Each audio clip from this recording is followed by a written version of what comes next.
Puji Tuhan, salam sejahtera Bapak, Ibu, Saudara-saudari keluarga GPDI LCD Magelang dimanapun berada. Rise up, mari kita bangkit, bergerak dan berdampak. Dan saya percaya firman Tuhan akan menjadi bagian yang membawa kita untuk mengerti gerakan apa yang kita harus lakukan supaya kita hidupnya berdampak. Sungguh menyenangkan hati Tuhan.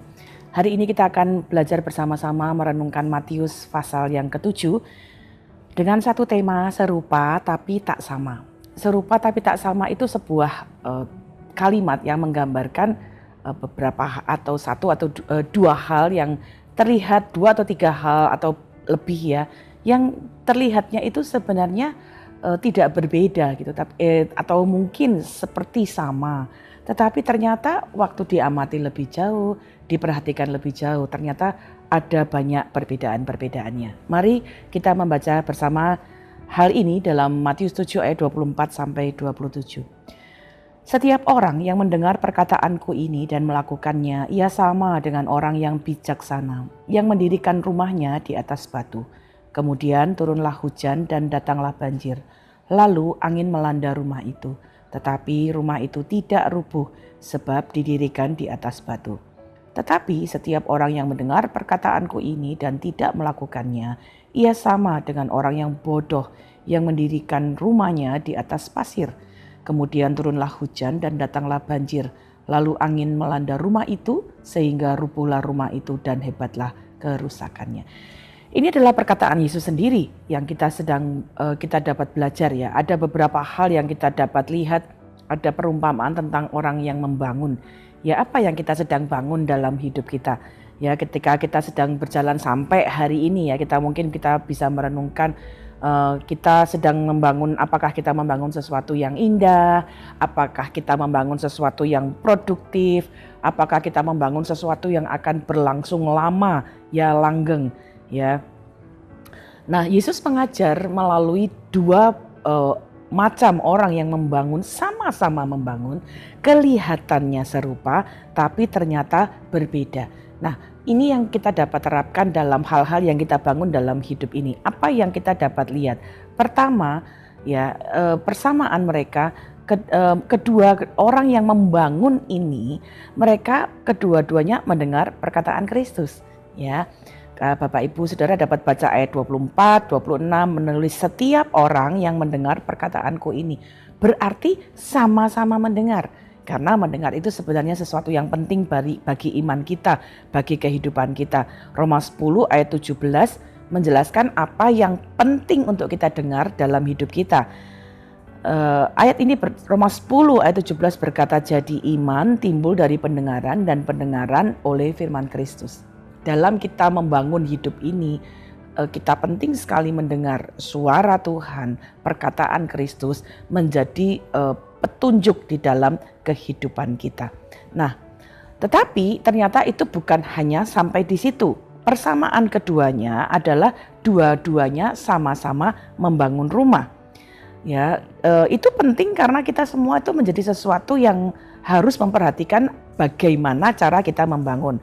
Sama seperti 1 Korintus 3 ayat 11 berkata begini, tetapi tiap-tiap orang harus memperhatikan bagaimana ia harus membangun.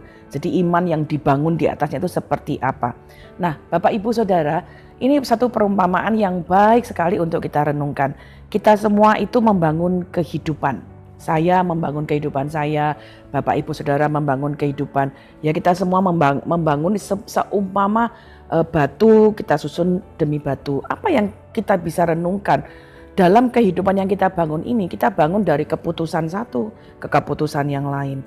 Dari menit ke menit, dari jam ke jam, dari hari ke hari, dari langkah ke langkah. Nah, apa yang kita bangun setiap hari, apa yang kita bangun setiap jam, apa yang kita bangun dalam hidup keluarga kita. Ya, kita hanya punya satu kali kesempatan dalam hidup ya, untuk membangun ya. Jadi mari perhatikan, kita semua punya kesempatan yang sama seperti kedua orang ini. Dua-duanya sama membangun. Kita semua membangun di bidang masing-masing yang Tuhan percayakan. Mungkin ada Bapak Ibu yang membangun karirnya sebagai seorang pegawai atau karyawan. Ada Bapak Ibu yang membangun hidup keluarganya dengan membuka usaha secara pribadi. Mungkin kita membangun karir kita dengan pendidikan kita. Mungkin kita membangun pelayanan kita. Masing-masing kita harus membangun, tetapi kita harus memperhatikan bagaimana kita membangunnya, jangan sampai kita menyia-nyiakannya. Ketiga, apa yang sama dari kedua orang yang membangun ini? Ayat ini berkata pada ayat 25 dan 27, kedua rumah itu sama-sama diuji. Jadi kita melihat, lalu turunlah hujan dan banjir melanda, lalu angin melanda rumah itu. Jadi Bapak Ibu Saudara, kita melihat kedua rumah yang dibangun itu masing-masing dibangun, lalu semuanya itu sama-sama menghadapi ujian, sama-sama kena hujan, sama-sama kena banjir, ya, sama-sama kena angin. Bapak Ibu Saudara, kita ini karena kita membangun dalam hidup kita masing-masing, kita belajar bersama-sama bahwa kita semua dalam hidup itu sama-sama akan menghadapi badai dalam hidup. Nah, badai kita itu macam-macam. Ya, mungkin ada orang yang kehilangan pekerjaan, ada orang yang mengalami masalah dengan kehilangan orang yang kita kasihi, atau mengalami masalah dengan kesehatan. Ya, badai itu bisa datang dengan berbagai macam, tetapi kita semua akan menghadapi badai dalam hidup kita. Nah, cobaan itu akan menunjukkan seberapa kuat iman kita. 1 Petrus 1 ayat 7 dalam terjemahan sederhana Indonesia berkata begini, Dia mengizinkan kita diuji untuk membuktikan apakah kita sungguh-sungguh yakin kepada Kristus atau tidak. Keyakinan kita itu ibarat emas yang diuji dan dimurnikan dengan membakarnya dalam api. Jadi hari ini kita belajar yang Yesus ajarkan itu adalah sesuatu yang sama-sama semua kita mengalami. Sama-sama mendengar perkataan Kristus, sama-sama kita semua sedang membangun, sama-sama kita semua akan diuji. Lalu apa yang membedakannya? Kita akan melihat beberapa hal yang kemudian membedakan dari dua bangunan ini. Ya, di dalam ayat 24 dan 26 kita melihat perbedaannya. Yang satu mendengar dan melakukan perkataan Kristus. Yang satunya mendengar tetapi tidak melakukannya. Jadi Bapak Ibu, mari kita perhatikan. Yesus memberi tanda yang sangat jelas.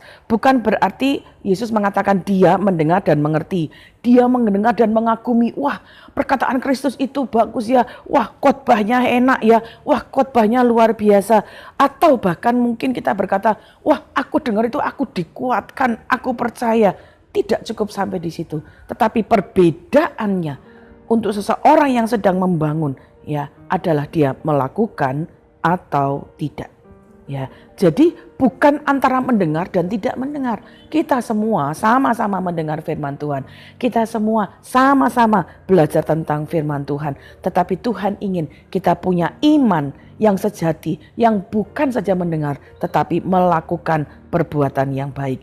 Itu sebabnya 1 Yohanes 2 ayat 3 dan 4 berkata begini. Dan inilah tandanya bahwa kita mengenal Allah, yaitu jika kita menuruti perintah-perintahnya. Barang siapa berkata, aku mengenal dia, tetapi ia tidak menuruti perintahnya, ia adalah seorang pendusta dan di dalamnya tidak ada kebenaran. Bapak Ibu Saudara, inilah yang membedakan dalam apa yang kita bangun dalam hidup ini. Sebagai orang percaya, kita sama-sama dengar firman Tuhan. Mungkin kita sering dengar dari YouTube, dari media sosial, bahkan kita mungkin share ke orang-orang, share ke teman-teman ayat Alkitab, itu bagus. Tetapi itu tidak cukup. Firman Tuhan berkata, yang membedakan seseorang yang bangunan hidupnya itu kuat adalah dia mendengar dan melakukannya. Jadi kalau kita mendengar firman Tuhan, jangan hanya berhenti pada mengerti, jangan hanya berhenti pada mengagumi, jangan hanya berhenti bahwa kita hanya percaya, tapi jadilah orang yang melakukan. Yang membedakan, yang kedua adalah yang satu bijak, yang satu lagi bodoh. Ini dikatakan di dalam apa yang Yesus katakan tadi, ya. Jadi mari kita lihat, ya ternyata bukan hanya mendengar, tetapi menjadi orang yang bijak, ya. yang mendapatkan Tuhan, yang percaya kepada Tuhan, langkah-langkahnya akan menjadi bijak. Amsal 8 ayat 35 sampai 36 berkata begini. Karena siapa mendapatkan aku mendapatkan hidup dan Tuhan berkenan akan dia. Tetapi siapa tidak mendapatkan aku merugikan dirinya. Semua orang yang membenci aku mencintai maut. Kalau kita menjadi orang yang bijak ya dalam membangun kehidupan kita, menjalani hidup kita, jangan jalani hidup ini dengan serampangan, dengan keputusan-keputusan yang bodoh. Ya, langkah pertama waktu kita mau menjalani hidup ini adalah akui bahwa kita butuh hikmat Tuhan, bahwa kita dalam keadaan terbatasan kita bodoh. Ya, kita butuh hikmat Tuhan. Carilah Tuhan, minta hikmat Tuhan setiap hari supaya keputusan kita adalah keputusan yang bijaksana. Kemudian yang membedakan ya dari dua orang yang membangun ini, yang satu membangun di atas batu, yang satu di atas pasir. Ya, perbedaan bukan lagi tentang rumah ini dibangun catnya bagaimana, ya hiasannya bagaimana, dekorasinya bagaimana, bukan. Yang membedakannya adalah fondasinya.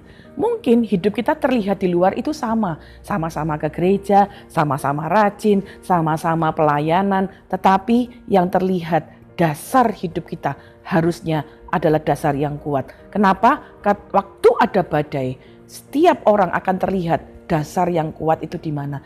Apakah kita berpegang pada pandangan orang, pada pujian orang, pada semangat-semangat yang orang berikan kepada kita, atau kita meletakkan dasar hidup kita pada Kristus. Karena 1 Korintus 3 ayat 11 berkata, karena tidak ada seorang pun dapat meletakkan dasar lain daripada dasar yang telah diletakkan pada Yesus Kristus. Jadikan Yesus Kristus yang kita temukan dalam firman-Nya itu jadi dasar hidup kita. Jangan letakkan dasar kita pada pujian orang. Pujian orang itu bisa sekejap berubah. Jangan letakkan dasar hidup kita pada kekayaan, pada jabatan, itu bisa lenyap. Tapi dasar hidup kita hanya pada Kristus. Kemudian yang terakhir, yang kita lihat hasil akhir dari bangunan itu. Yang satu roboh, yang lain tidak roboh. Yang roboh itu roboh dengan kerusakan yang sangat hebat. Ya, mari kita belajar. Ya, sama-sama dibangun, sama-sama terlihatnya indah. Tetapi waktu dasarnya berbeda, ada ujian. Masing-masing akan terlihat bedanya. Dan perbedaan yang terakhir ini yang kita perlu belajar ya. Ketika hidup kita dibangun di atas fondasi yang kokoh dari Kristus, waktu ada badai apapun, kita tidak akan goyah, tidak akan roboh. Seperti 2 Korintus 4 ayat 8 dan 9 berkata begini, dalam segala hal kami ditindas, namun tidak terjepit. Kami habis akal, namun tidak putus asa. Kami dianiaya, namun tidak ditinggalkan sendirian. Kami dihempaskan, namun tidak binasa. Jadi waktu kita membangun dengan mendengarkan perkataan Kristus, melakukannya, kemudian kita mengizinkan hidup kita diisi oleh hikmat Tuhan. Langkah-langkah kita sesuai dengan hikmat Tuhan. Sehingga kemudian kita punya dasar Kristus sebagai dasar yang teguh. Kita akan tidak berakhir dengan kehancuran, tapi kita akan menjadi orang-orang yang kuat di dalam Tuhan. Amsal 10 ayat 25 berkata, saat badai hidup menerpa, orang jahat akan binasa, tetapi orang benar berdiri teguh selama-lamanya. Jadilah orang-orang yang teguh di dalam Tuhan, miliki kekuatan di dalam Dia. Apa yang kita bangun dalam hidup kita akan menjadi sesuatu yang kekal, akan menjadi sesuatu yang berdampak. Karena Kristus menjadi kekuatan dalam hidup kita. Puji Tuhan, terima kasih Bapak Ibu Saudara telah mengikuti Renungan 79. Kiranya ini menjadi berkat bagi kita semua. Bagi Bapak Ibu yang ingin didoakan atau menceritakan mujizat kesembuhan, mari sampaikan itu melalui chat WhatsApp 0813 2742 0088. Tuhan Yesus memberkati. Bapak, kami mengucap syukur untuk pengajaran yang Engkau berikan melalui firman-Mu. Kami mau membangun hidup kami di dalam dasar yang kuat, melakukan firman-Mu berdasarkan hanya kepada Engkau. Sehingga apapun yang terjadi dalam hidup kami tidak tergoyahkan karena kami punya kekuatan di dalam Engkau. Berkatilah seluruh keluarga GBDI El Shaddai Magelang yang mungkin hari-hari ini dalam membangun kehidupan kami mengalami badai, kami mengalami hal-hal yang tidak mudah, tapi biarlah kekuatan dari Tuhan menolong kami tetap berdiri teguh di dalam Engkau. Kami jadi orang-orang yang menang, kami jadi orang-orang yang tidak tergoncangkan karena Engkau menjadi kekuatan dalam hidup kami. Terima kasih Tuhan. Terima kasih Tuhan Yesus, karena di dalam Engkau dan oleh darah-Mu seluruh keluarga GBDI El Shaddai Magelang beroleh penebusan, yaitu pengampunan dosa menurut kekayaan kasih karunia-Mu yang Engkau limpahkan kepada kami dalam segala hikmat dan pengertian. Di dalam nama Tuhan Yesus Kristus kami mengucap syukur dan berdoa. Haleluya. Amin.